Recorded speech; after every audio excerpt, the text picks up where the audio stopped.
بسم الله الحمد لله والصلاة والسلام على رسول الله وعليه وصحبه أجمعين ثم ما بعد أعوذ بالله من الشيطان الرجيم بسم الله الرحمن Are الرحيم. you recording? Okay, Are you recording? it's recording. Yes. So we continue and we continue through we our surahs that we are going through the surahs of the Quran, and this is in our last story, the Messenger. So this story which will take us all the way up to the end of the Quran. So it will take us through all the surahs, all the remaining surahs of the Quran, and we're learning in the process. We're learning something about the surahs. We're learning about their meanings in Arabic, and we're learning the order of the surahs. So Alhamdulillah, it's beneficial. So last week, if you recall, how did we end last week's class? We talked about something. We said if you go back to last week's lesson, we said be like racehorses, be like al-adiyat, the racehorses, because what do? They rush to listen to their master, to do good. So we should listen to our master, Allah subhanahu wa ta'ala, rush to do good. Do it before what happens? Al-Qariyah, the striker comes, the day of judgment comes, it's too late. Be aware. So rush, but don't rush for what? Don't rush for at-takathur, yeah, competition to increase, to increase in worldly things, like to increase in material things, to increase in wealth and money. Don't compete for this, because that's the wrong competition. Because what happens is, if you rush, if you rush and you compete in worldly things all the time, this wastes what? What do you waste? And this is the next. This is the next. Oh, you saw the answer. Okay, this is the next surah. It's the next surah. Okay, the next surah. Yeah, because what happens is if you rush to increase all the time, focus on your material things, you're going to waste your valuable time, right? You're going to waste valuable time, and then your time is going to pass and you won't even realize it. So this wastes valuable time.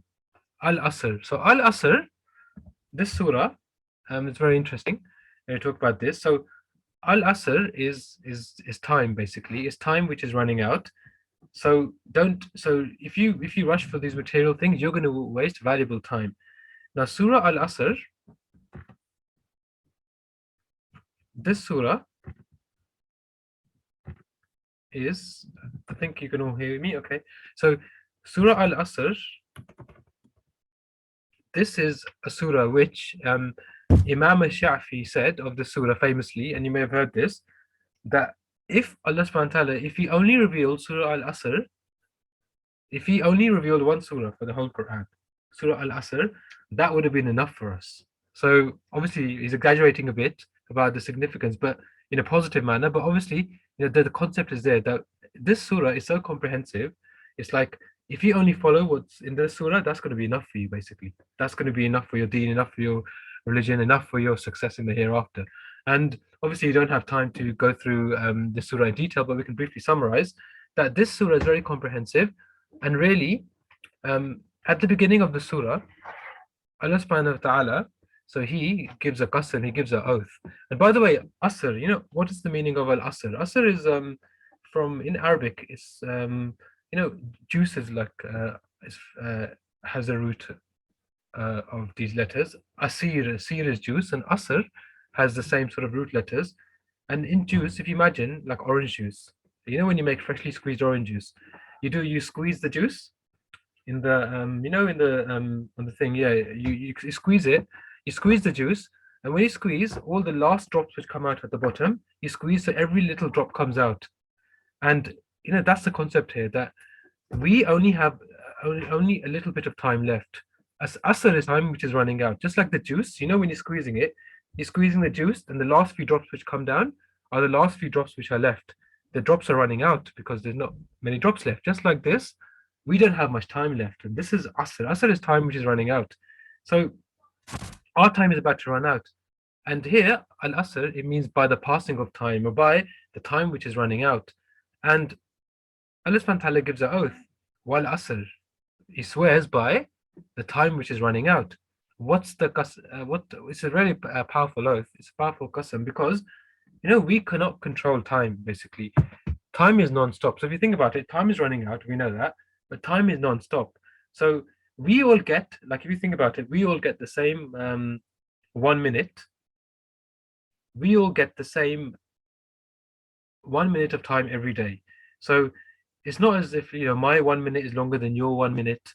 or shorter than your 1 minute. We all have the basic, every day we are alive, we all have the same like minute, the same minute where we can do something in, the same unit of time is the minute. So time is something that everyone who is alive, even for 1 day, we have the same amount of time. We are all equal because we all have the same minute, and we can. It just depends what you do with that minute. Like I can do something different, you can do something different. We all have the same 1 minute. We all have the same block of time. So some people have longer lives. That's true, but in a day we all have the same minutes. So what do we do with that? That's the concept here. What do we do? Allah subhanahu wa ta'ala is giving an oath. He's giving a qasam. Wal asr, by the passing of time, by this time, squeeze the juice, by the last drops, the time is running out. Asr, even asr prayer. When is asr prayer? Asr prayer is towards the afternoon because time is running out. It's asr, it's nearly maghrib. So asr is like the end of the day. It's like time which is running out. Wal asr, innal insana lafi khusr. Surely, this is a subject, by the passing of time which is running out, surely all of the people are at loss. Just like the juice which is being squeezed, there's only a bit of time left. Likewise, all of human beings, all of the people are at loss. They're basically drowning. So what does that mean? Everyone is going to lose out by default. You might have a computer program, for example. You might have some code, and in that code, you program and you say, okay, this person is going to fly the aeroplane. By default, you're gonna fly the aeroplane, and this is going to be your main code. So everyone is gonna lose out. By default, you're gonna fly the aeroplane. Except there's an exception. So in your code, you can have an exception. Who are the people who are not going to fly the aeroplane? And then that's the next part. So in other words, the exception is going to be less, but mainly the code says, oh, you're all going to fly the aeroplane. So by default, you're going to fly the aeroplane. So this is the main thing. By default, you are all at loss. So by default, most of the people, everyone on this earth is losing. Except, what's the exception? What's the exception of the code? Who is not at loss? And these are very important points. So the people who are not at loss are people إِلَّا الَّذِينَ آمَنُوا وَعَمِلُوا الصَّالِحَاتِ. So those who had iman, who believed, who were satisfied, who were happy to submit to Allah subhanahu wa ta'ala, to whatever Allah subhanahu wa ta'ala wants us to do because of love for him. That's iman. So if you have iman, you're not losing. And it's not because we think we have to do things forcefully, like, oh, it's time for salat, here we go again, it's a burden, I have to pray. No, that's not iman. So iman is something you do for the love of Allah subhanahu wa ta'ala. That's the first condition. So there's four conditions of the exception. So there's four things which we need so to be not at loss. So Allah subhanahu wa ta'ala is saying everyone's at loss, and there's four things. The exception is, what's the exception? Number one, have iman. Number two, so illa ladina amanu, that's number one. We have to have iman, love for Allah subhanahu wa ta'ala, do things because we out of love for him. Illa ladina amanu wa amilu salihat. And secondly, not just iman, faith, but two, amal. You have to do good actions as well. We have to do good deeds. So that's the first two things. So these are for myself. This is for you. This is for me. We do this for ourselves. We have to have iman in our hearts. Love for Allah subhanahu wa ta'ala, do things because we love him, we obey him. Two, we have to do good actions, right? So we do this for ourselves. So the first part of this exception is we do things for ourselves, right? We do things for ourselves. So these are for ourselves, but what else do we need to do? Two more things, and this is for others. It's really important if you remember this. So if you want to succeed, you have to do things for yourself, but you have to do things for others as well. Otherwise, you can't succeed. Otherwise, then you're in this category who are losing, right? So you have to do things for others. What do we need to do for others? إِلَّا الَّذِينَ آمَنُوا وَعَمِلُوا الصَّالِحَاتِ. That's for ourselves. وَتَوَاصَوْا بِالْحَقِّ وَتَوَاصَوْا بِالصَّبْرِ. So these two things we do for others. وَتَوَاصَوْا بِالْحَقِّ. They encourage, you and I, we encourage others to do good. So that's the third thing. You do things for others, you have to encourage other people to do good. That's how you save yourself, right? So as well as doing things for yourself, you have to do things for others. Encourage others to do good. So the exception is tawasaw, you encourage each other. Watawasaw bil haqq, to the truth. Tell each other to do good. And what's the last point? Watawasaw bis sabr, and encourage each other to persevere. Be patient. And this is more of this patience, because you're encouraging other people to be patient. It's more of a encouragement, like a perseverance, like keep swimming, keep climbing the mountain. Like if you're climbing the mountain, your friend is climbing the mountain, your friend is struggling. you have to say to them, come on, keep going, you're nearly at the top. That's what tawasaw bis sabr is. You're sort of giving them like you're telling them, keep persevering, keep being patient in your action. So that's that sort of patience is basically is encouraging others to be patient to achieve their goals. So this is what we need. So we need to do this, to encourage other people to keep doing good, encourage other people to keep being patient, in the good that you're doing. Keep striving, don't stop. So we have to do this. Who do we have to tell this to? Who do we have to tell these things to? We have to tell this to our family, people who you live with, obviously, people who you see every day. So this could even be your siblings, could be your children, could be your parents, it could be your friends. It has to be somebody in your circle. We have to, society, whatever capability you have, whatever means you have to do this. So, so in other words, if you're a good person yourself, like I'm a good person, all I do, I do my prayers, I do good, that's good, but that's not enough. I have to do the second part of the equation, which is do things for others. I have to tell other people, encourage others to good, encourage others to patience. So that's the full equation, and only then can we be successful, Then you have to be a positive role model. So when you do good, like if you do good things, if you do you do the first two things, you do good, you have iman, you do good deeds, you automatically become a positive role model. That's very important. When you're a positive role model, people look to you, and then you can then tell other people, okay, encourage them, advise them to do good, advise them basically to be patient, and within your circle of friends and family. So that's very important. And that's what it is. Tawasaw bil haqq. You're always encouraging people in a positive way, in a role model. And tawasaw bis sabr. When the situation goes bad, when the person is struggling, you see this, they're struggling, you have to advise them, keep helping them, keep encouraging them.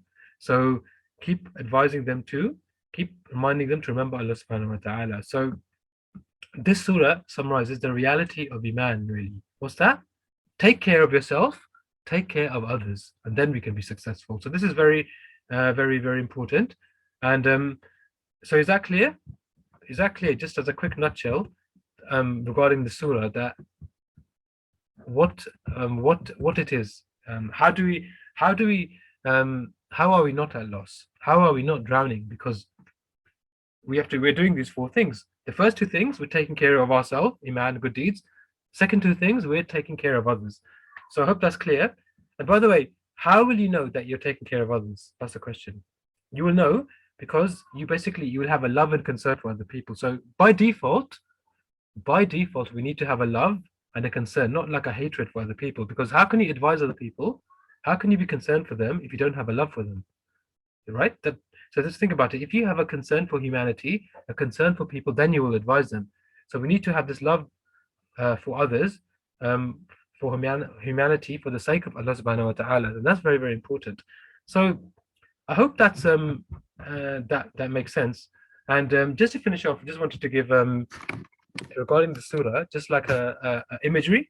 And I think you may have seen this imagery, like there's a good video on this as well that has been done, and it describes some imagery that will help you remember the concept of this surah. And does anybody just before we do that, does anybody want to add any points on this on the surah? And or does anybody know like what this imagery is? Like we can talk about this imagery is going to help us remember these 4 points. So this imagery about how do you save yourself, basically, how do you save yourself? So we'll talk about that, inshallah, if everyone is following and okay. So just imagine that you are in the water. You're in the water, I'm in the water. Just imagine that you are drowning in the water. You're drowning in the water. So you're in the water, you're drowning.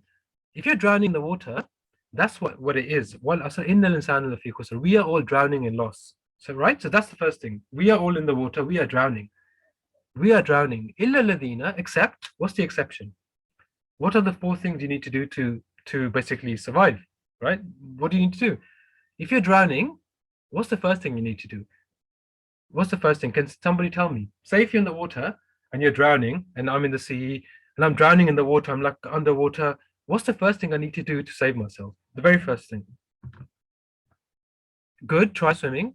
But that's not the first thing. Like the first thing I'm not going to do is I'm not going to that's not the first thing I need to do is just the action. No, there's something that comes before that. What comes before that? Because just think, if you're drowning, ask for help. Good, okay, but that's a good point. Yeah, if you don't know how to swim, you can ask for help.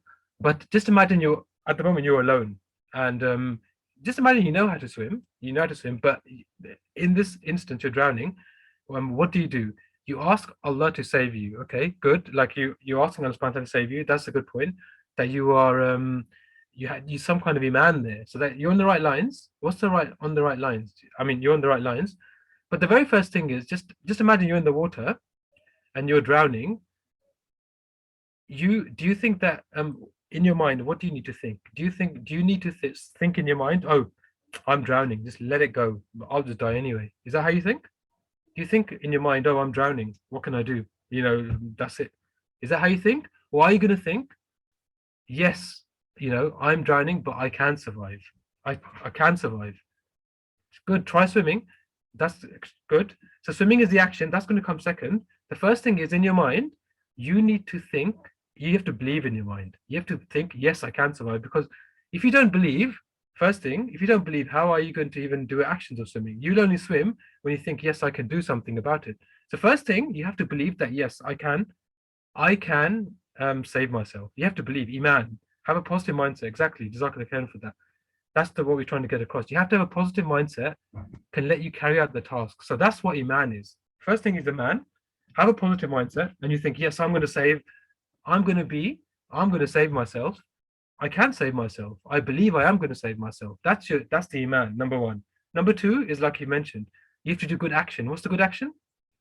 It's swimming, obviously. Then you have to swim. Yeah. Now that's the second point. So you're believing I'm going to make it. I can make it. I'm positive. Then you're going to swim, right? Then you're going to swim. Amal salih. That's the good action you're going to do, and that's the second point. But then what happens suddenly? You are swimming and you're over water. Suddenly you feel somebody pull on your leg. You feel somebody's pulling on your leg. And someone is pulling you, and when that person is pulling on your leg, they're dragging you down, and you're going underwater again. You're going underwater. You think, what on earth is going on? It's your cousin. Your cousin is in the water, and suddenly your cousin is pulling on your leg, and your cousin is underwater, drowning, and they're pulling you, and you're drowning as well now. So do you understand what's happening? You thought you were going to make it. You thought, oh, I can swim, and that's it. I'm going to be safe, and I'm going to make it. I'm going to make it to land. But you feel somebody tug on your leg. It's your cousin. Your cousin is pulling you down. So what do you do? Number three, what should you do now? Can somebody help me? Because now you're drowning as well again, because you're going underwater as well as your cousin. Your cousin's going underwater as well. Pull yourself up and save them. Good, you pull yourself up, but how can you do that? Because your cousin keeps dragging your leg on your leg. So how can you can't actually pull up physically and save your cousin, because it's too much, because you're looking after yourself. But what can you do? What can you do to tell your cousin? What can you do? So you're right, on the right lines. You pull yourself up. You carry on swimming, but you have to do something to your cousin. What do you have to do to your cousin? The third point. Just remember the surah. إِلَّا الَّذِينَ آمَنُوا وَعَمِلُوا الصَّالِحَاتِ وَتَوَاصَوْا بِالْحَقِّ. You have to do tawasaw. So what do you have to do to your cousin to allow them to survive? You have to guide them. Exactly. It's excellent. That's the point, Mahad. Well done. You have to tell them.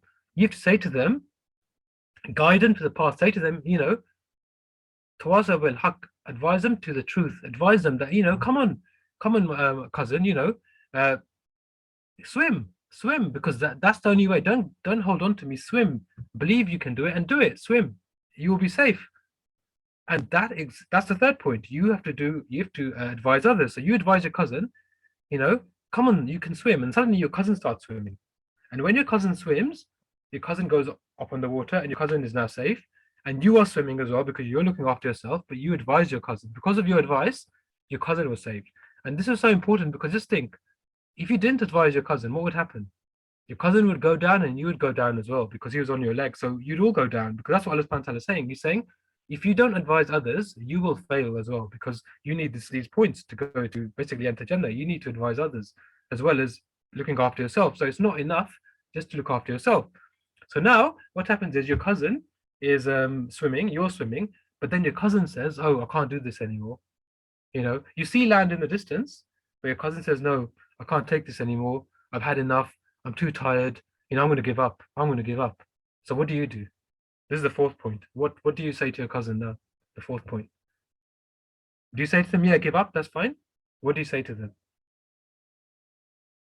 So you can see they're struggling. They're getting very tired.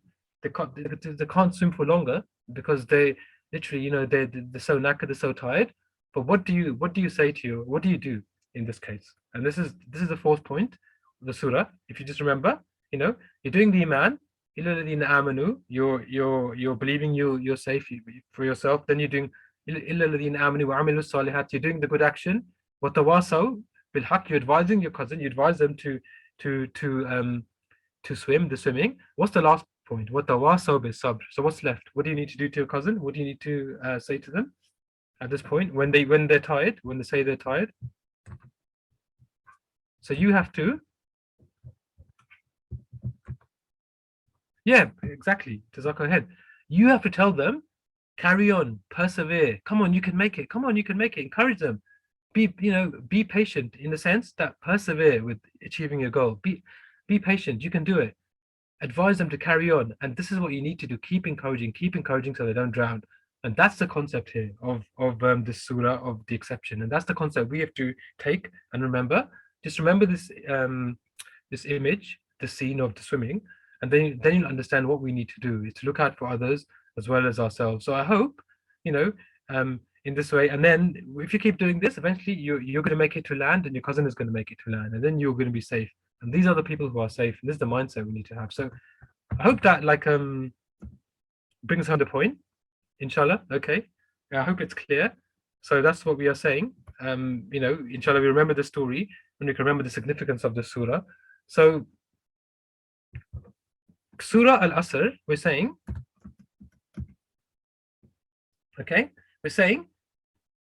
don't rush for at-takathur, competition to increase in worldly things. This wastes valuable Al-Asr time, because time is running out. So this is going to waste time. So don't focus on those things which are not going to get you any benefit in the hereafter. Because what happens is, and you're going to lose. So if you focus on these worldly things, you're going to waste your time and you're going to lose. Just like Allah subhanahu wa ta'ala says in here that everyone is in loss. So focus instead of what? That's focus on the four things Allah subhanahu wa ta'ala says in the surah. Focus on iman, doing good actions, and then advising each other to good things, and advise each other to be patient. Focus on the things that Allah subhanahu wa ta'ala mentions. Focus on those things, not on increasing in worldly things. So focus on iman, good actions, patience, advising others. Therefore, use your tongue wisely, right? Use your tongue wisely, unlike who? So we're saying here, focus on, don't focus on material things. Focus on instead on doing good for yourself, iman, good actions.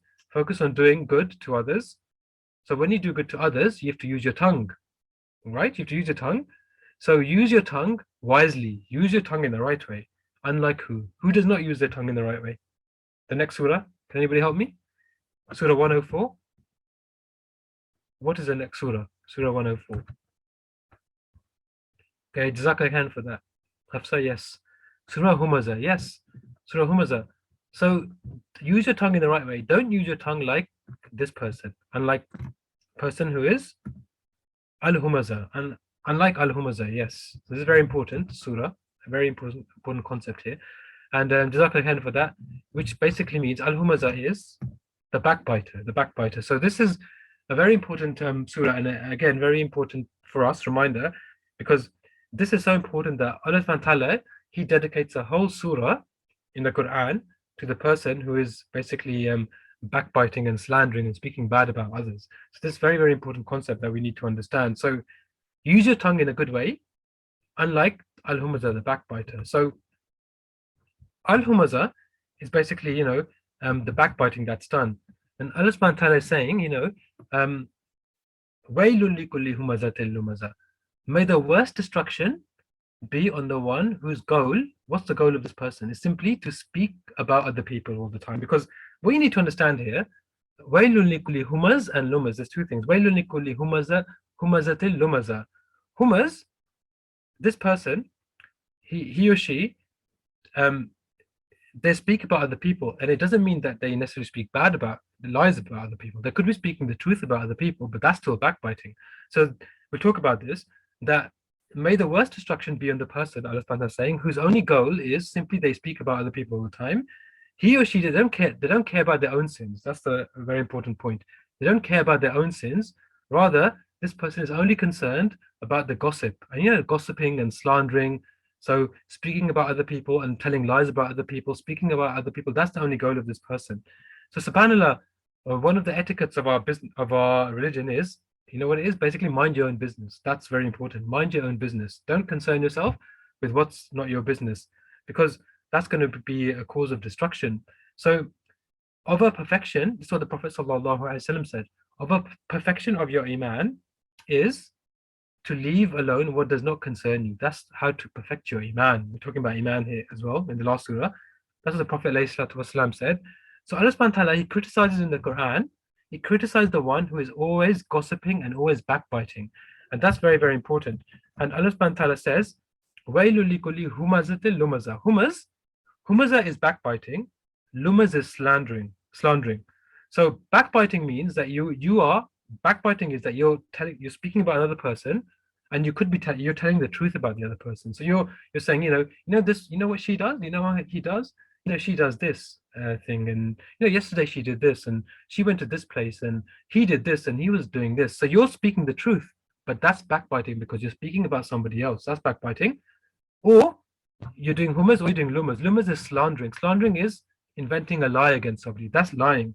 So again, you're speaking about somebody, but you're lying about somebody. So you're saying, this person, they stole this thing. You know what she did? She stole this yesterday, but she didn't steal it. But now, you're actually lying. So the point is, if you speak about other people, whether you're telling the truth about other people or whether you're lying about other people, that's still considered a sin. So backbiting and slandering, humans and lumas, that covers both of these. So the point is that the person is cursed. You're actually cursed by Allah subhanahu wa ta'ala if you're doing this.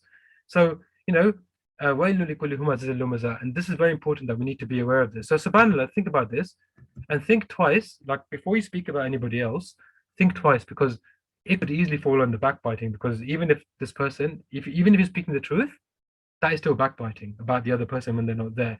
That's something we need to be aware. And this attitude, this person who always speaks about others, this person comes to those. Who is this person? Allah mentions what characteristic does this person have? So this person is also stingy and miserly with their money. So that's a quality of this person, that a person who speaks bad about other people, this person,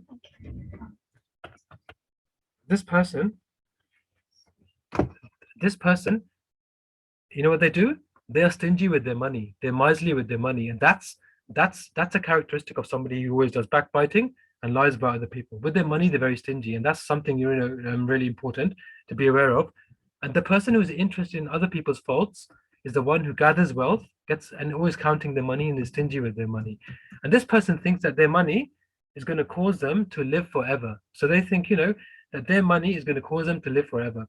So Allah subhanahu wa ta'ala says that the lifestyle of this person is that they think this is what life is about. They do not think about death. And Allah subhanahu wa ta'ala says that this person is going to be thrown into the hutama, the crushing fire. May Allah subhanahu wa ta'ala protect us in the crushing fire, to be punished in the worst possible manner. So the person is going to be thrown into the crushing fire to be punished in the worst manner possible. And this is going to be a suffocating punishment of the hellfire, burning, because of the crimes of this person, because of this nature that this person is of speaking about others all the time, they're going to see the punishment. May Allah subhanahu wa ta'ala protect us from this. So, this is really, really important that we take lessons from this. So, okay, no problem. Inshallah, what we do, we post the video. So then we can just go over the lesson if we missed a session. So I think this is the main things that we wanted to talk about. And if we just look at, so just going back to the story, what we're saying is the backbiter. So Al-Asr is time, so don't waste your time. Focus on Iman, on good actions, patience, advising others. Therefore, use your tongue wisely, unlike Al-Humazah, the backbiter, and the slanderer. They will suffer in the fire, just like the companions of, and this is the next surah. And inshallah, what we'll do, we'll cover the next surah next week.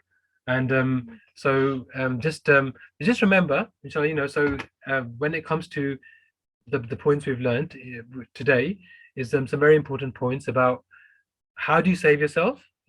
How do you save yourself from drowning? You have to focus on yourself and focus on others. So just remember the drowning scene and what we need to do: a man, good deeds, and encourage each other to do good, encourage each other to be patient, and just remember to just focus on on not talking about other people, on even though this is backbiting, which means you're speaking the truth, which is still wrong, and slandering, which is about lying about the other person.